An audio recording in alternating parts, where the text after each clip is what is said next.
Nicole Cueto from BSTM 1101. So for today's video, I am going to share with you a guide on how to eliminate risk and hazard in tourism and hospitality industry. So if you want to know some information about this topic, just keep on watching. Before we start, let me show you my infographic first. Okay, so let us start with the risk assessment. So what is risk assessment?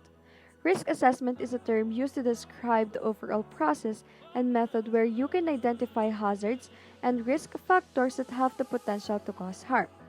You also have to analyze, evaluate, and determine the risk associated with that hazard and the appropriate ways to eliminate the hazard or control the risk when hazard cannot be eliminated. Risk assessment can monitor and regularly review assessments and actions. This can evaluate the risk arising from these hazards in terms of likelihood and control measures. In risk assessment literature, the term hazard is a source of risk, so if you can do these things and apply risk assessment in your workplace, this can help you to avoid the possible risk and hazard inside or outside of your workplace. I have here some examples of risk and hazard that we can encounter in our daily life. This is the possible risk that may happen when the fire hydrant water pipe is broken. Being exposed to chemicals without wearing PPE may affect your skin or other parts of your body, especially human health. The chef of this restaurant is staying near to the oven that can cause serious damage to the chef's life or in the restaurant itself. This work basically has the employee's life on the line just to handle the dangerous radioactive nuclear elements in the work. In this video, the cooking mother has a strip of hair falling to the food she is preparing.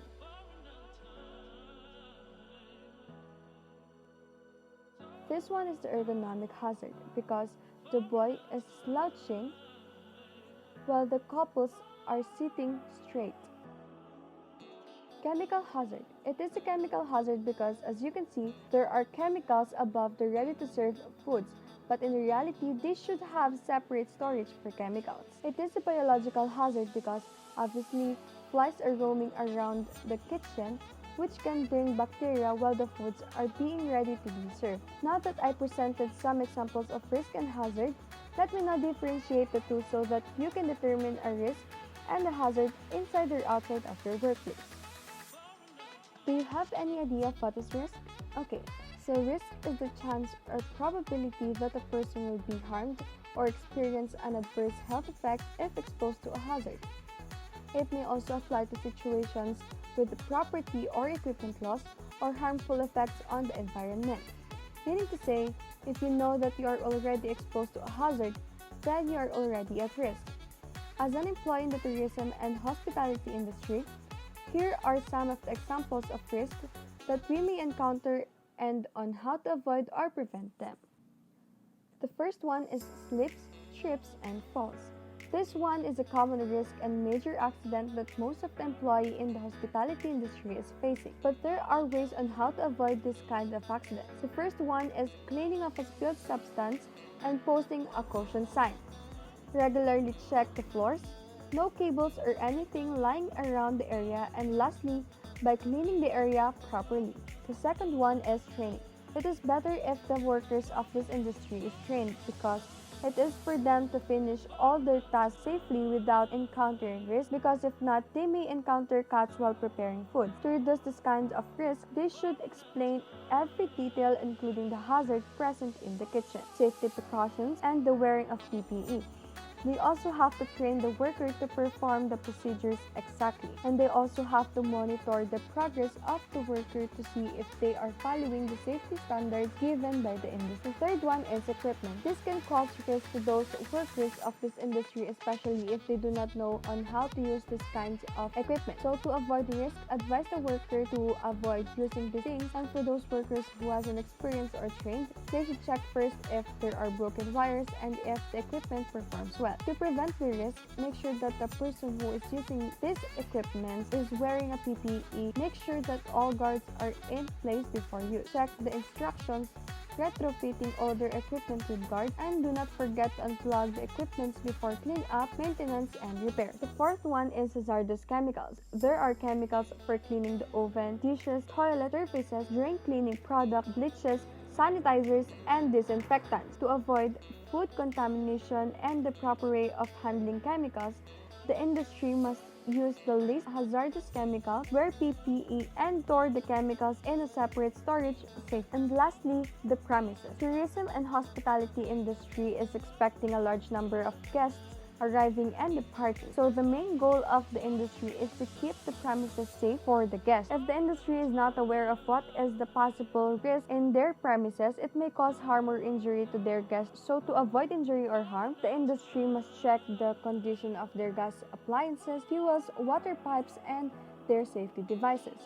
They also have to make sure that the equipment they are about to use is in a good condition. The simplest and easiest way for them to reduce risk is to do a regular walk-through checkup of their establishment. Let us now proceed to hazard. So what is hazard? Hazard is a potential source of harm or adverse health effect on a person or persons in terms of human injury or ill health, damage to property, damage to the environment, or a combination of these. There are four types of hazard. The first one is the physical hazard. Physical hazards are any object that pose a threat for a person, and this hazard can be seen everywhere. This hazard can be seen as well as in food products and can be in the form of bone, stones, product packaging, and more. This can be observed especially in poorly maintained establishments and not following of production procedures. Examples of this hazard are hair, pebbles, glass shards, toothpick, plastic, metal fragments, and fabric. To avoid this hazard, the workers inside the kitchen must wear the proper attire, hairnet,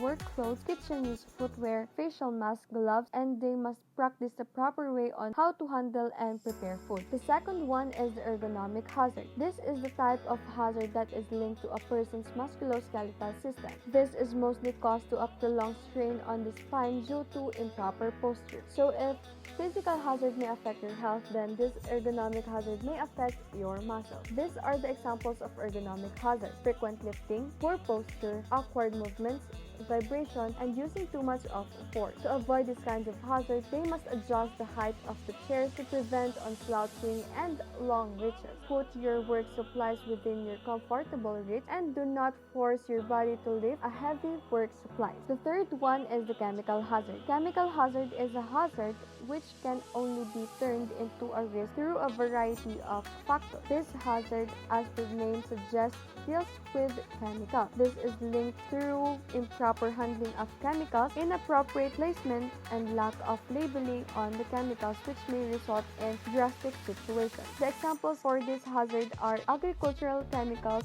or pesticides, natural plant toxins, animal toxins, food additives, medications, radioactive substances, and alcohol. To prevent exposure to dangerous chemicals, employees must wear personal protective equipment while handling chemicals and limit their exposure to a hazard. And lastly, the biological hazard. This kind of hazard is the one that is harmful to a human life, which can mostly be seen and felt through nuclear and radioactive materials, bacteria, parasites in helminths, fungi, prions, viruses, and microorganisms that are capable in being the catalyst of a plague or a contagious disease is also an example of a biological hazard. You can reduce of having this kind of hazard if the employees are following the proper way of hand washing, wearing a PPE, and keeping their workplace safe and clean.